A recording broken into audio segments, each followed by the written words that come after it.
23 жаштагы Раушан Каримов мындан 2 жыл мурда Ош мамлекеттик университетинин чет тилдер факультетин аяктаган. Жогорку даражадагы дипломго ээ болгон Адис бир топ вакыт жумуш издеген, бирок таба алган эмес. Ошентсе да мамлекеттик иштерге иштөө ниетинде. Учурда магистратурада окуп, билимин өркүндөтүү менен алек.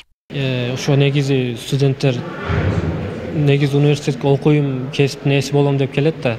Келгенден кийин студент аракет кылат, бирок 4-курсту бүтүп диплом алгандан кийин ошо негизи кесип менен бүткөндөн кийин иш орду болуш керек да мамлекет жактанчы. Ишканалар болсо өзүбүздүн Кыргызстанда, Ошто мамлекет өзү ишке алып, ошолорду иштетип, өзүбүздү алып калса болот. Бул сыяктуу Ош мамлекеттик университетинде жылына 6000ге жакын бүтүрүүчү аяктайт. Алардын басымдуусу окуусун бүтөөрү менен эле ишке орношо калбайт. Мисалга, окуу жайда өз адистиги менен иш алып кеткендер 55% гана түзөт. Мекеме билим берүү менен гана чектелбестен бүтүрүүчүлөрдүн жумушка жайгашуусуна көмөк көрсөтүп келишерин билдиришүүдө. Бул университеттин өзүнүн бир түздөн түз максаттары, мындай милдеттери же баягы өзүнүн иш-чара баягы мерченделген иш-чараларында албетте ар бир бүтүрүүчүнүн кийинки жумушка орношууга шарттарды түзүп берүү дагы каралган. Бул жагынан университеттин структурасында, университеттин структурасында атайын өзүнчө бөлүм бар. Ана баягы карьеранын кийинкисин өнүктүрүү деген сыяктуу.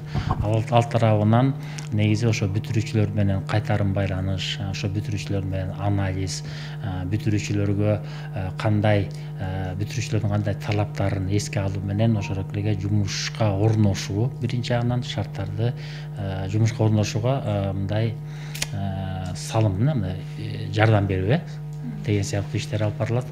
Бүгүнкү күндө жогорку окуу жайды аяктап, бирок жумушка орношо албагандардын катары калың, көпчүлүгү чет жакка чыгып кетүүгө аргасыз. Бул жагдайлардан улам министрлер кабинетинин төрагасы Акылбек Жапаров ректорлорго, губернаторлорго мамлекеттик иштерге жаштарды тартууну тапшырма кылды. Биздин динамикалуу экономикабыз жумушчу колдорго муктаж, жетишпей жатышат. Ушул арабызда турган ректорлорго, жогорку окуу жайларынын алдында квалификацияны жогорулатуучу жана кесиптик техникалык курстарды ачуу зарыл. 16 жаштан 60 жашка чейинки баардык каалоочулар жаңы квалификацияга ээ болушу керек. Эмгек тартиби, эмгек өндүрүмдүүлүгү маанилүү маселелердин бири. Педагог Абдыжапар Акулов бул демилге колдоого аларлык экенин белгилейт, бирок ошол эле учурда жаш адистерге социалдык колдоо жок экенин кошумчалады. Оболу билим берүүнүн сапатына көңүл буруп, татыктуу кадрларды даярдоону жолго коюу зарылдыгы турат. Элестетиңиз, жаш бүтүрүүчү келди. Даже ушу мектепке барды дейли. Аны биз социалдык жактан колдоп атпайбызбы? Жок. Себеби дегенде эң аз эмгек акы менен жумушка баягы эмгек разряды төмөн болгондуктан, бери дегенде бир 5 жыл эмгек стаж болмайсың, ага эч кандай эмгек акысына кошумчаларды карабай атпайбызбы?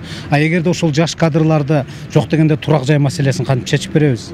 Квартирага алган эмгек акысы ошол баягы квартплатты төлөгөнгө жетпей атса, бирок алардын ошол социалдык жактан колдоого алынбагандыгы башкы аргумент деп айтсак болот да. Учурда өлкөдө 78 жогорку окуу жай бар. Аларда 169 000 студент билим алат. Алардын ичинен 33-ü мамлекеттик деген макамга ээ болсо, калганы жеке менчик. Алмагүл Эрке Байгызы, Адилбек Абдакимов, Ош ТВ.